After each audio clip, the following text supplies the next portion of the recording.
Hello my dear students and welcome back again.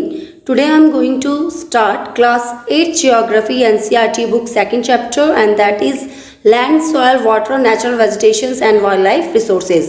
This chapter is very lengthy, so I divided this chapter into the two part. First we discussed about the first part, so let's start reading. In a small village in Tanzania, Africa, Mamba gets up very early in the morning to fetch water. She has to walk a long way and returns after a few hours. She then helps her mothers in the house and joins her brothers in taking care of their goats. All her family own is a piece of rocky land around their small hut. Mamba's father can barely grow some maize and beans on it after toiling hard. This is not enough to feed their family for the whole year. तो एक small सा village है Tanzania जो कि Africa में है. वहाँ पर एक गर्ल्स है, उसका नाम है मैम्बा, जो कि बहुत सुबह उठ जाती है और बहुत दूर तक पानी लेने जाती है. और जब वो पानी लेके आती है, बहुत सारे हावर्स उसे लग जाते हैं. जब वो पानी लेने जाती है तो वहाँ से आने के बाद वो अपनी मदर को घर के कामों में हेल्प करती है और अपने ब्रदर्स को भी हेल्प करती है गोट्स की टेक केयर करने में. तो जो उसकी फैमिली है वो रॉकी लैंड यानी कि जहाँ पर चट्टान है उसके चारों तरफ चट्टान है और बीच में एक स्मॉल सा हट्स है, वहाँ पर रहती है. तो जो मैम्बा के फादर है वो बहुत ज़्यादा हार्ड वर्क करते हैं और बहुत ज़्यादा हार्ड वर्क करने के बाद वो क्या करते हैं, थोड़ा सा मेज़ और बीन्स को ग्रो करते हैं, और जो कि उनके लिए खाने के लिए पूरे साल भर भी पूरा नहीं हो पाता है. Peter sleeps in the heart of sheep rearing region in the New Zealand, where his family runs a wool processing factory. Every day when he returns from the school, Peter watches his uncle taking care of their sheep. Their shipyard is situated on the wide grassy plain with hills in the far distance. It is managed in a scientific way using the latest technology. Peter's family also grows vegetables through organic farming. तो जो next story है वो Peter की है, जो कि ship rearing का काम करता है न्यूजीलैंड में, और न्यूजीलैंड की हार्ट में रहता है. और जो उसकी फैमिली है वहाँ पर वूल प्रोसेसिंग की फैक्ट्री में काम करते हैं. और वो लोग क्या करते हैं कि जब पीटर हर डे जब स्कूल से घर आता है तो देखते हैं कि जो उसके अंकल है वो शिप की टेक केयर कर रहे हैं, और जो शिप है उनकी वो वाइड ग्रासी प्लेन जो हिल्स में है वहाँ पर सिचुएटेड है, जो कि उनके घर से थोड़ा ही दूर है. और वो क्या करते हैं, वहाँ पर साइंटिफिक वे यूज़ करते हैं, साइंटिफिक टेक्नोलॉजी यूज़ करते हैं रियरिंग ऑफ शिप के लिए. जो पीटर्स की फैमिली है वो कुछ वेजिटेबल्स को ग्रो करती है ऑर्गेनिक फार्मिंग के थ्रू. मैम्बा एंड पीटर से in two different parts of the world and lead very different lives. This distance is because of the differences in the quality of land, soil, water, natural vegetations, animals and the uses of technology. The availability of such resources is the main resources. Places differ from each other. तो जो ma'am और Peter है ये different parts of world में रहते हैं और ये डिफरेंट टाइप्स ऑफ वेराइटीज़ को भी अकर्ड करते हैं. जो यहाँ पर डिफरेंस है वो है क्वालिटी, लैंड की क्वालिटी का, सॉइल का, वाटर, नेचुरल वेजिटेशंस का, एनिमल्स के यूजेस का और टेक्नोलॉजी का. तो यहाँ पर जो जो रिसोर्स उनको मिलते हैं वो रिसोर्स का वो क्या करते हैं, यूज़ करते हैं. और क्या होता है, जो रिसोर्स होते हैं वो क्या होते हैं, हर प्लेस में चेंज होता है, यानी कि वो अलग अलग प्लेस में अलग अलग रिसोर्सेज हमें मिलते हैं.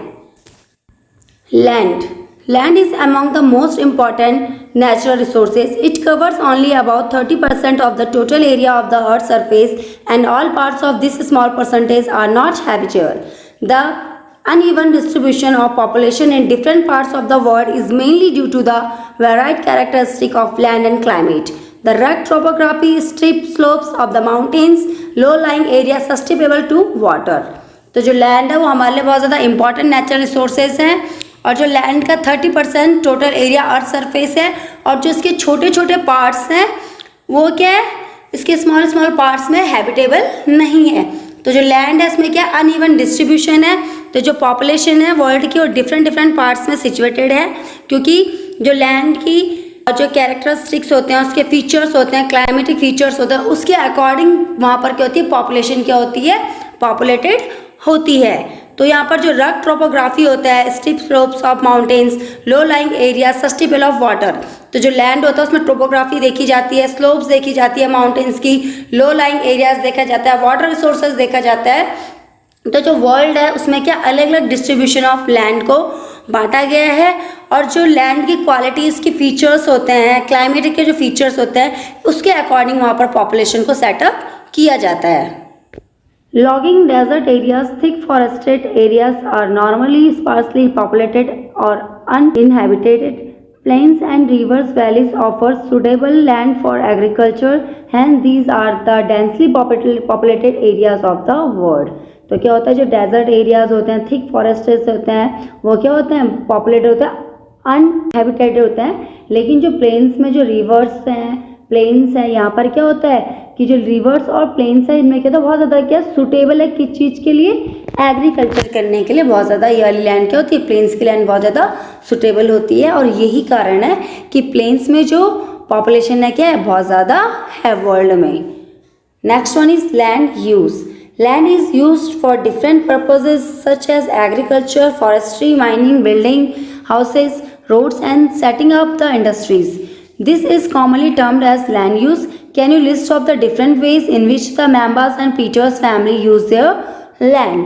तो जो लैंड है, लैंड का यूज़ हम डिफरेंट टाइप्स ऑफ पर्पस में कर सकते हैं, जैसे कि एग्रीकल्चर हो गया, फॉरेस्ट्री हो गया, जंगल में, माइनिंग यानी कि खुदान में, बिल्डिंग बनाने के लिए, हाउस बनाने के लिए, रोड्स बनाने के लिए और अलग अलग इंडस्ट्री को सेटअप करने के लिए हम लैंड का यूज़ कर सकते हैं। ये क्या थे, लैंड के एक कॉमन यूज़ थे।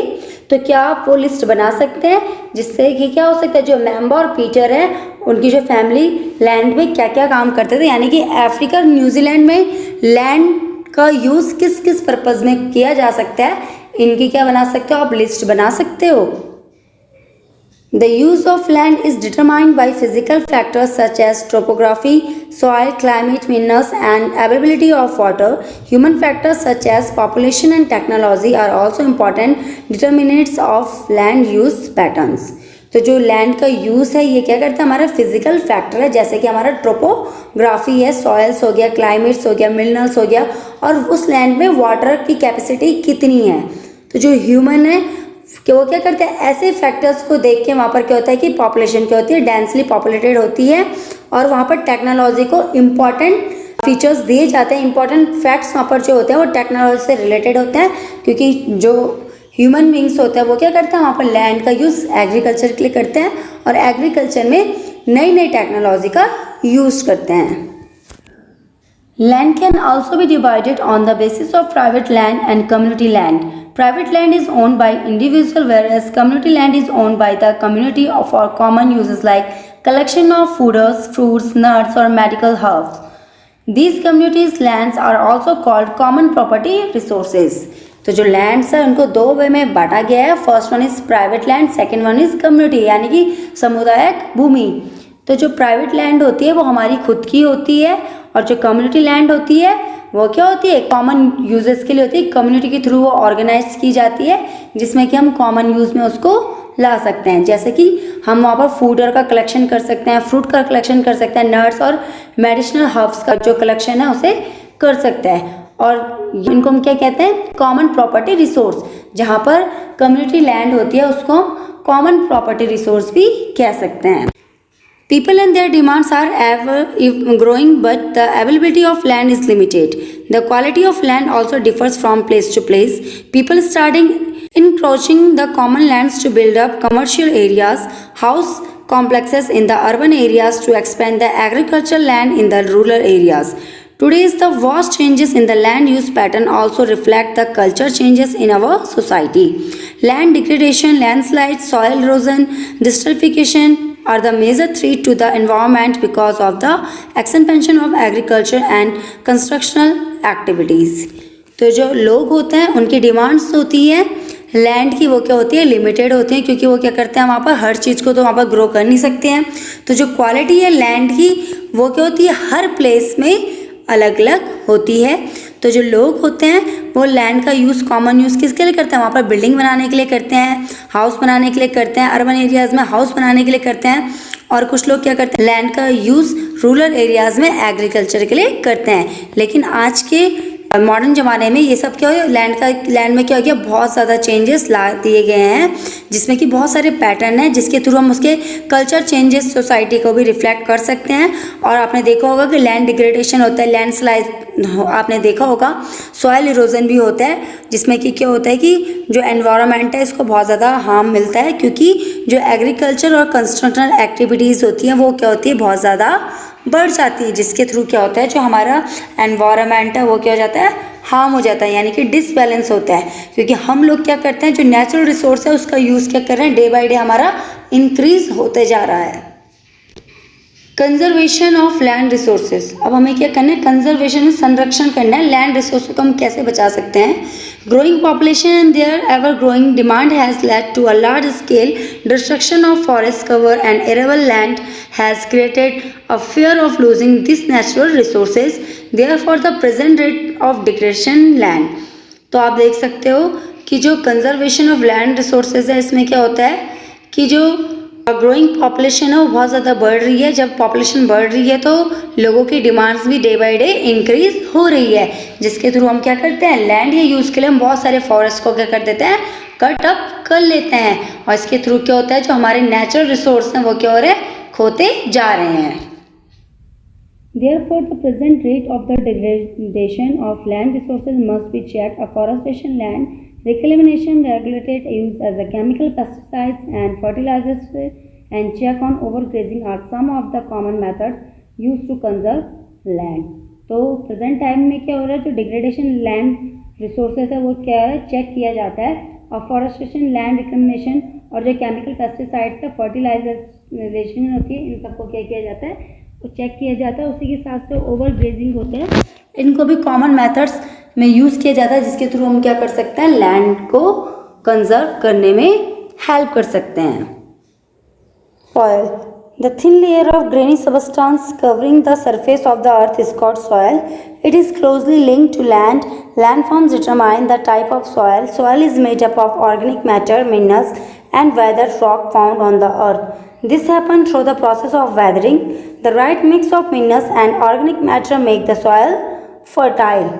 तो जो अर्थ की जो टॉप लेयर होती है जिसको हम सॉइल कहते हैं, जो सॉइल होती है ये क्या होती है, बहुत पतली सी थिन ग्रेनी होती है, जो कि क्या करती है, अर्थ को कवर्ड अप करती है, और ये क्या होता है, लैंड के बहुत ज़्यादा क्लोजली लिंक्ड है। जो लैंड फॉर्म्स होती है वहाँ पर अलग अलग टाइप की सॉइल देखने को मिलती है, और जो सॉइल होती है वो ऑर्गेनिक मैटर, मिनरल्स और वेदर रॉक्स बनती है, जो कि हमें अर्थ में मिलती है।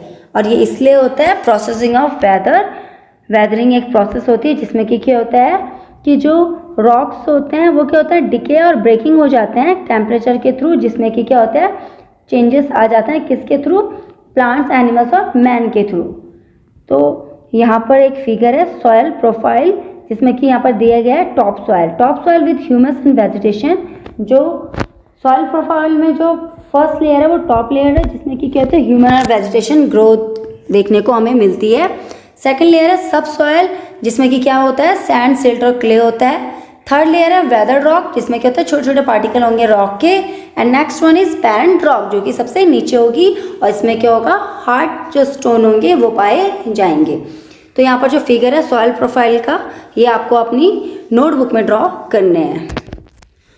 Factors of soil formation, next है कि सॉइल फॉर्मेशन के कौन कौन से फैक्टर्स है, यानी कि किन किन फैक्टर्स के थ्रू सॉइल बनती है।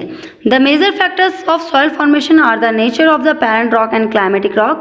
Other factors are the topographic role of the organic material and the time taken for the composition of soil formations.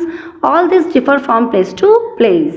तो जो सॉइल फॉर्मेशन का मेजर फैक्टर है बनाने का, वो है आपका पेरेंट रॉक और क्लाइमेटिक फैक्टर्स. तो पेरेंट रॉक और क्लाइमेटिक फैक्टर्स के थ्रू सॉइल का फॉर्मेशन होता है.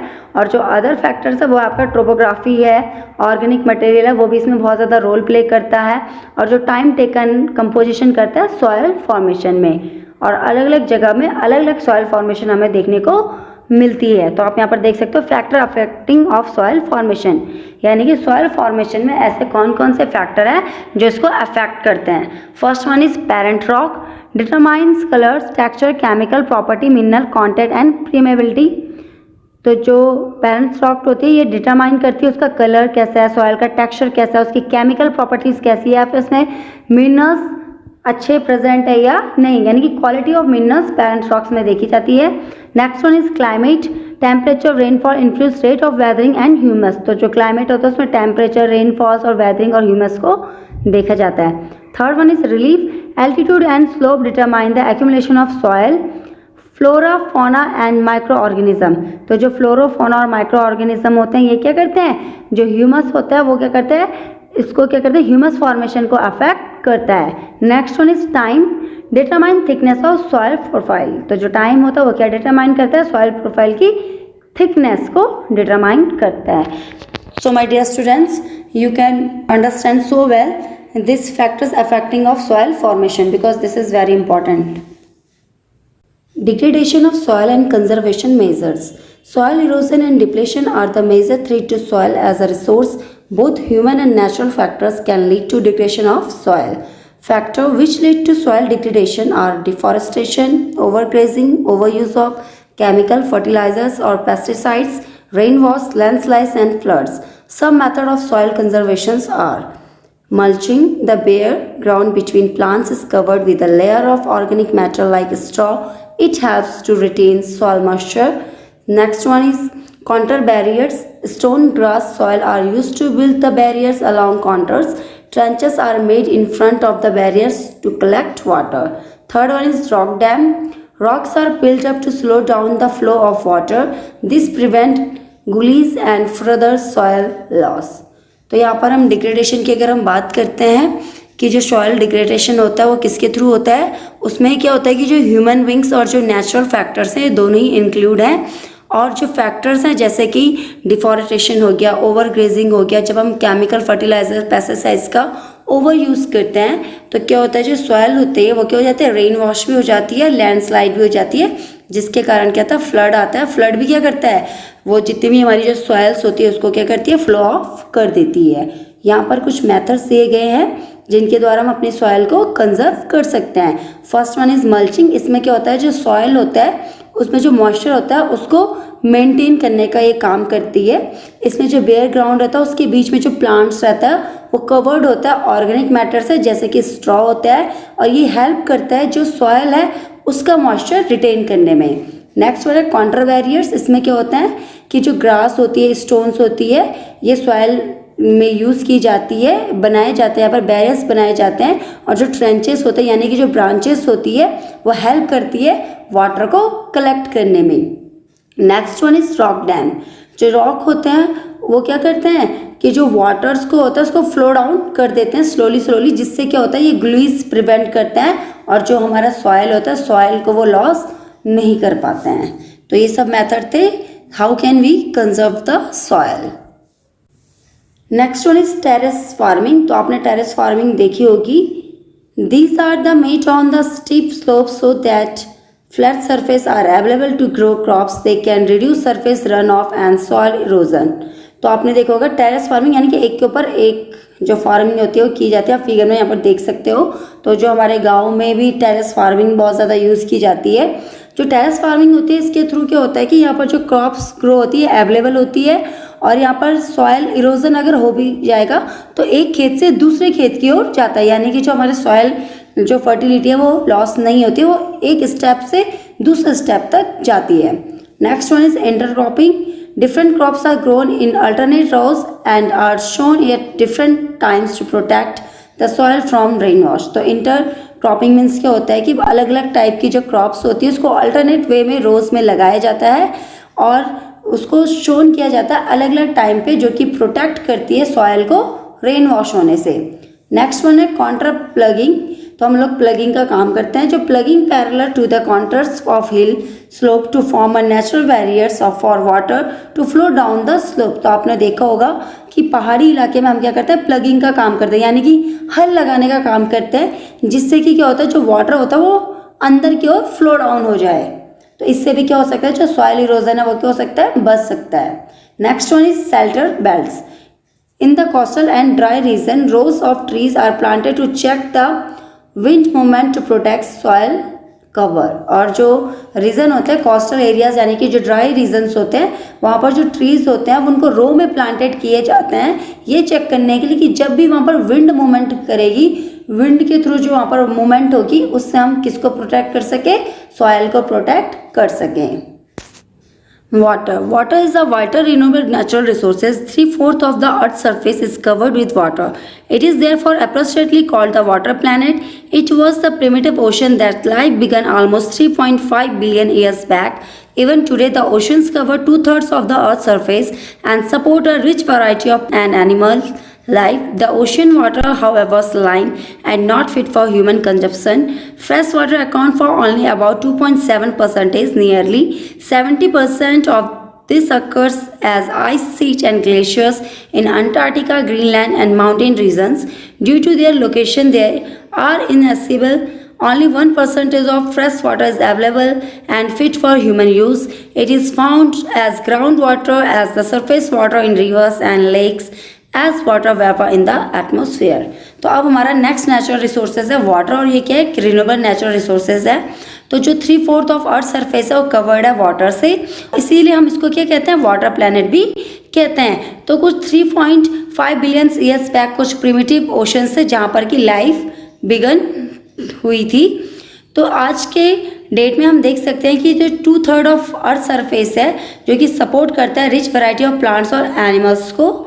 और जो ओशंस वाटर्स हैं वो क्या होता है, बहुत ज़्यादा सलाइन वाटर होते हैं। आपने देखा होगा जो ओशंस के वाटर होते हैं बहुत ज़्यादा सलाइन होते हैं, जो कि ह्यूमन बींग के कंजप्शन के लिए और ह्यूमन बींग के यूजेबल नहीं होता है, क्योंकि वो क्या होता है, एक सलाइन वाटर होता है।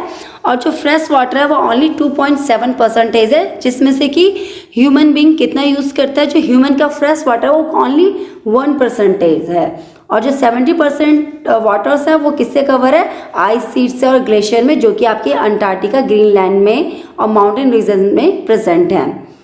तो जो ये वाटर्स हैं ये हमें ग्राउंड वाटर्स में मिलता है, सरफेस वाटर, रिवर्स है, लेक्स हैं, water vapours in the atmosphere. तो ये सब क्या वाटर के रिसोर्सेस हैं। Fresh water is there for the most precious substance on earth. Water can neither be added nor subtracted from the earth. It is the total volume remains constant. It is abundance only seem to vary because it is in constant movement, cycling through the oceans, the air, the land, and the back again. Through the process of evaporation, precipitation, and the runoff, this as you already know is referred to as a water cycle.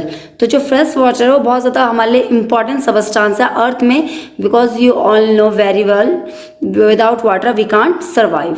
तो जो water होता है वो क्या होता है कि neither भी ना उसको बढ़ाया जा सकता है ना ही उसको घटाया जा सकता है अर्थ में। जो उसका टोटल वॉल्यूम्स होता है वो क्या होता है, कॉन्स्टेंस होता है, यानी कि वो क्या है, फॉर एवर है, उसमें कोई भी चेंजेस हम नहीं ला सकते हैं।